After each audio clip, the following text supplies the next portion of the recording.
मंत्री पंकजा मुंडे यांनी घेतली गौरी पालवेच्या कुटुंबाची भेट। मी कुणालाही वाचवण्याचा प्रयत्न केला नाही। गौरीला न्याय मिळावा याकरता मी मुख्यमंत्र्यांशी बोलेन। पंकजा मुंडेंचं पालवे कुटुंबाला आश्वासन। मुंबईतील मतदार यादी संदर्भात धक्कादायक माहिती। मुंबईत दुबारच नव्हे तर एकाच 103 वेळा नाव। तब्बल 4,33,000 नावं एकापेक्षा अधिक वेळा। पालिका विशेष मोहीम राबवणार।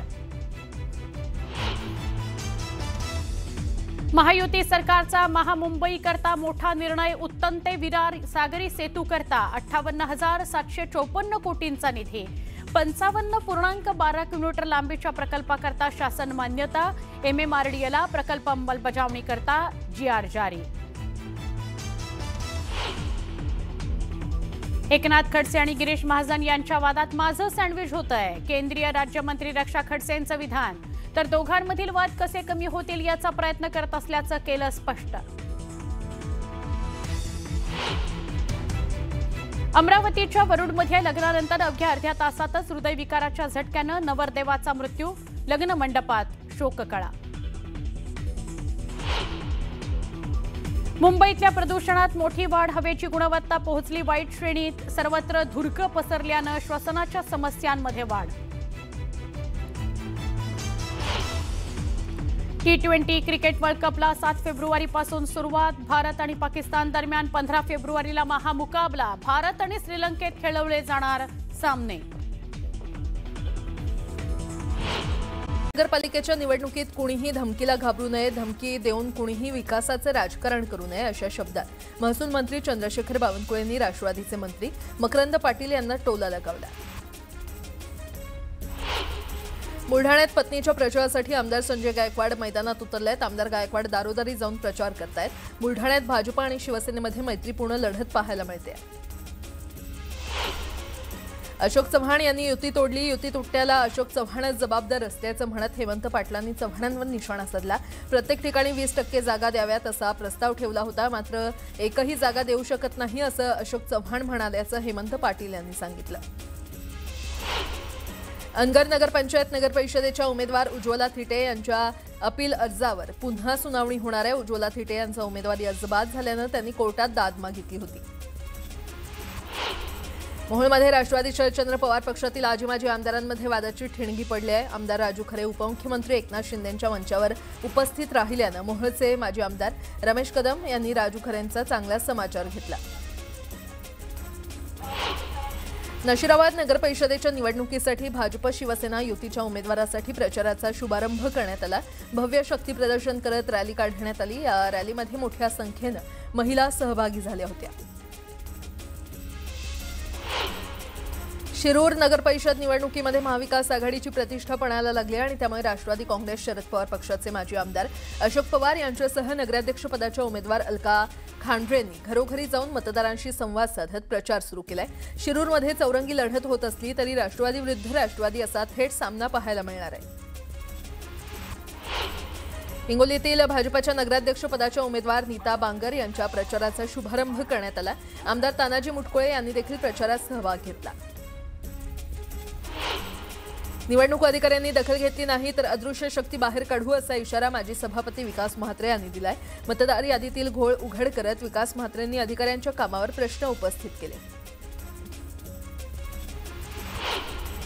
बदलापूर नगरपरिषदेच्या निवडणुकीत शिवसेनेकडून वामन म्हात्रे यांच्या कुटुंबातील 6 जणांना उमेदवारी दिल्यानं घराणेशाहीचा आरोप होतोय।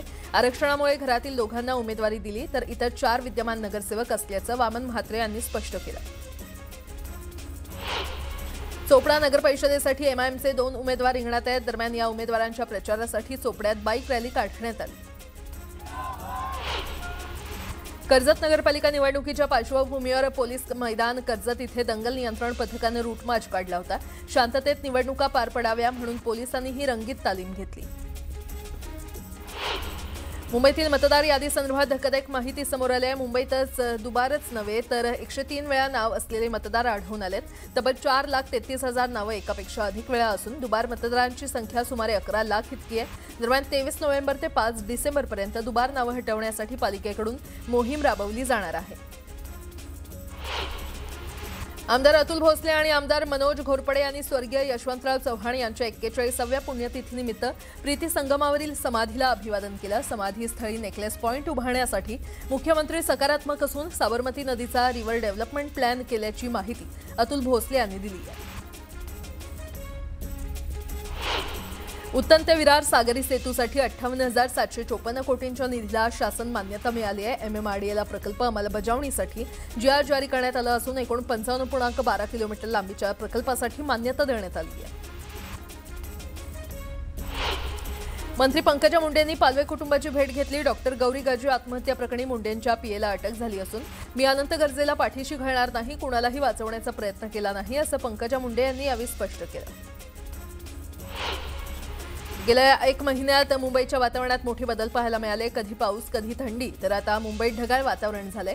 मुंबईच्या हवेची गुणवत्ता देखील खालावली असून संध्याकाळी काल 6 वाजता AQI 200च्या पार होता। नागपूर शहराची स्थापना करणारे राजा बख्त बुलंद शाह यांच्या समाधीस्थळावर वक्फ बोर्डानं हक्क सांगितल्यानं वाद निर्माण झालाय। गोंड समाजातील नागरिक आणि बख्त बुलंद शाहांच्या वंशजांनी जिल्हाधिकारी कार्यालयामध्ये धाव घेत मालकीची कागदपत्र सादर केली। शिरूर नगर परिषदेतील राष्ट्रवादीच्या सर्व उमेदवारांनी आमदार माऊली आबा कटके आणि नगराध्यक्षपदाच्या उमेदवार ऐश्वर्या पाचळणे यांच्यासोबत श्री रामलिंग चरणी नतमस्तक होत प्रचाराला सुरुवात केली। स्वर्गीय बाबूराव पाचळणे यांच्या स्मारकाला देखील सर्व उमेदवारांनी अभिवादन केलं। दौंड नगर परिषदेच्या निवडणुकीची रणधुमाळी शिगेला पोहोचली। एका कार्यक्रमादरम्यान राष्ट्रवादी आणि भाजप पुरस्कृत नागरिकांमध्ये वादावादी झाली। दोन्ही गटाकडून घोषणाबाजी करण्यात आली। बुलढाण्यामध्ये अजित पवारांच्या राष्ट्रवादीला मोठा झटका बसलाय। राष्ट्रवादीच्या उमेदवार शीतल देशमुख आणि वर्षा जसवानी यांचे अर्ज रद्द झालेत। प्रभाग क्रमांक 7 मधील भाजप उमेदवाराचाही अर्ज बाद झालाय। मुदतबाह्य नोटरी केलेली कागदपत्र दाखल केल्यानं कारवाई करण्यात आली आहे। मुंबई मतदार यादीतील दुबार नावांवरून राजकीय पक्षांनी आरोपांच्या फैरी झाडलेल्या असताना आता मुंबई महापालिका प्रशासनानं देखील याबाबत कबुली दिली आहे। एकूण 227 प्रभागांमध्ये 11 लाख दुबार नावं असल्याचं आढळून आलंय, तर त्यापैकी काही नावं ही तिबार नाहीत तर 100 वेळाही आहेत। अशी 4 लाख नावं अनेक वेळा अनेक प्रभागांमध्ये आढळून आल्याचं समोर येत आहे। उपमुख्यमंत्री एकनाथ शिंदे यांनी चंद्रपूरसह विदर्भात नगर परिषद निवडणूक प्रचार सभांचा धडाका लावला। चंद्रपूर जिल्ह्यातील भद्रावतीचे प्रफुल्ल चटकी आणि वरोरा नगर परिषद नगराध्यक्षपद उमेदवार ज्योती मत्ते यांना विजयी करण्याचं आवाहन केलंय। नगर परिषदांवर सत्ता खेचून आणण्याचं आवाहन उपमुख्यमंत्री शिंदे यांनी केलं। वरणगाव नगर परिषदेसाठी भाजपतर्फे नगराध्यक्ष श्यामल अतुल झांबरे, तर राष्ट्रवादी शरद पवार पक्षातर्फे राजेंद्र चौधरी, शिंदे गटातर्फे नगराध्यक्षपदासाठी तृप्ती महाजन, तर भाजपचे बंडखोर अपक्ष उमेदवार सुनील काळे अशी चौरंगी लढत रंगणार आहे। भाजपचे माजी नगराध्यक्ष सुनील काळे यांनी विद्यमान भाजपच्या उमेदवारावर मोठं आव्हान उभं केलंय। अमळनेर नगर परिषदेच्या निवडणुकीच्या वातावरणात भाजप राष्ट्रवादी युतीच्या बैठकीत जळगाव लोकसभेच्या खासदार स्मिता वाघ यांनी विरोधकांवर जोरदार हल्ला चढवला। शहराचा माणूस निवडा, बाहेरून आलेल्या माणसांवर विश्वास ठेवून तुम्ही स्वतःचं नुकसान करता, गैरप्रकार करणाऱ्या माणसांना तुम्ही थारा देऊ नका असं स्मिता वाघ म्हटलं। राज्यातील स्थानिक संस्थांमध्ये इतर मागास प्रवर्गासाठी 50% अधिक आरक्षण लागू असलेल्या 57 नगरपालिकांमध्ये सर्वाधिक 17 नगरपालिका या नागपूर जिल्ह्यातील आहेत, तर स्थानिक स्वराज्य संस्थांमध्ये नागरिकांचा इतर मागास प्रवर्ग ओबीसींसाठी सरसकट 27% आरक्षण लागू केलंय। त्यामुळे अनेक ठिकाणी एकूण आरक्षण 50%च्या पुढे गेलंय। बदलापूर नगर परिषदेच्या निवडणुकीत पोलीस प्रशासन शिवसैनिकांना त्रास देत असल्याचा आरोप शहर प्रमुख वामन म्हात्रे यांनी केला।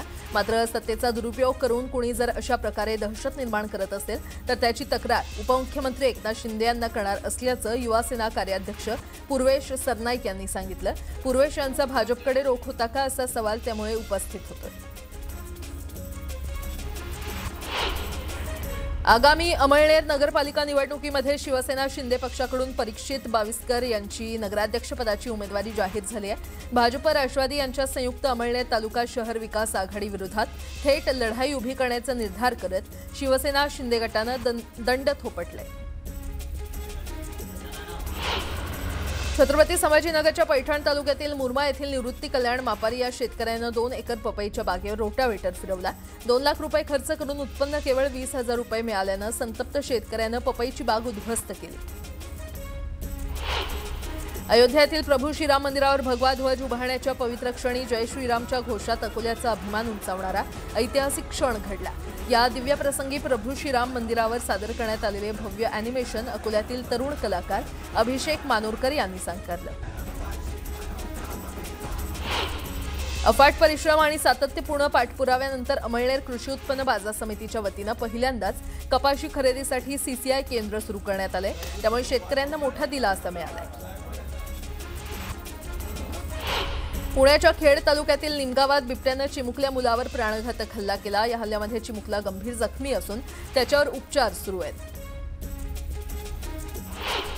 डॉक्टर बाबासाहेब आंबेडकर मराठवाडा विद्यापीठाच्या परीक्षा विभागातर्फे घेण्यात येणाऱ्या नवीन अभ्यासक्रमांच्या परीक्षा 17 नोव्हेंबरच्या पूर्वसंध्येला ऐनवेळी तांत्रिक अडचणींमुळे पुढे ढकलण्यात आल्या होत्या। मात्र या परीक्षा संलग्न 474 महाविद्यालयांपैकी तब्बल 46 महाविद्यालयांनी परीक्षेच्या एक दिवस अगोदर आणि परीक्षेच्या दिवशी तब्बल 7675 परीक्षेचे अर्ज दाखल केल्यामुळे लांबवाव्या लागल्याची धक्कादायक माहिती समोर आली आहे। छत्रपती संभाजीनगरमध्ये चक्क पोलिसांच्या हातावर तुरी देऊन आरोपी कोर्टातून फरार झाला। पोलिसांनी नाकाबंदी करत पुन्हा आरोपीच्या मुसक्या आवळल्या।